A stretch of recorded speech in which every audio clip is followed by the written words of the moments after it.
A jeni një prind që jeni shqetësuar se fëmia juaj po rri shumë në rrjete sociale dhe prandaj është bërë tepër e vështirë për t'i rritur ata? Qëndroni me mua deri në fund ndërsa ndaj një sekret shumë të thjeshtë. Qendra e kërkimeve Pew në një studim që ka bërë së fundmi ka ardhur në konkluzionin se 75% e prindërve të cilët ankohen se prindërimi është bërë më i vështirë për shkak të teknologjisë dhe rrjeteve sociale, po ashtu kanë shprehur se këta qëndrojnë më shumë në rrjete sociale dhe përdorin teknologjinë më shumë. A jeni të habitur? Atëherë ku qëndron sekreti? Nëse do që fëmia juaj të mos rri shumë në rrjetet sociale, atëherë ti je shembulli kryesor, qëndro më pak në rrjetet sociale. Studimet gjithashtu tregojnë se roli kryesor, modeli kryesor në jetën e një fëmijëve nuk janë as shokët, as shkolla, as shoqëria, as rrjeti shoqëror, por je ti, prindi. Ato shikojnë modelin tënd, jo atë që thua, por se si e jeton. Stili i jetesës ka një ndikim mjaft të madh dhe ndikimin kryesor numër 1 tek fëmia yt. Prandaj roli yt dhe modeli që ti përpara fëmijës tënd është tepër i rëndësishëm.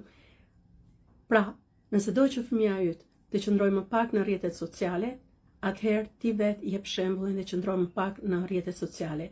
Ja disa ide të thjeshta se si mund ta minimizoni kohën në rrjetet sociale. Disa rregulla të panegociueshme në familje. Për shembull, kur ulemi në tavolinë, ne nuk e marrim telefonin me vete.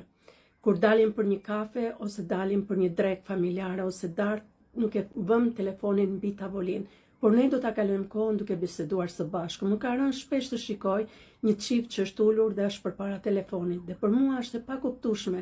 Pse ke dalë për një kafe kur ti je në telefon? Çfarë ka tjetër më të rëndësishme se personi që ti ke përballë, që ti po rri në telefon? Nuk është problem nëse për një moment shkëputes dhe është pjesë e bisedës dhe duhet të shikoni diçka në telefon, por nëse gjithë qëndrimi juaj në një kafe ose në një drekë ose darkë familjare ose gëzim tjetër familjar është të qëndroni në telefon, atëherë keni humbur komplet qëllimin pse jeni së bashku.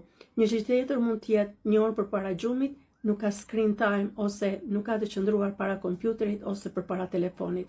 E thjesht për ta thënë, por është e vështirë për ta zbatuar dhe nuk është një zakon që e thua një herë dhe u vendos për gjithmonë, por është diçka që her pas here ne duhet të marrim kontroll mbi pajisjet tona, në mënyrë që ti përdorim ato për arsyen për cilën janë krijuar dhe jo ato të na mbizotrojnë ne. Zoti ju bekov dhe dëgjohemi në videon tjetër.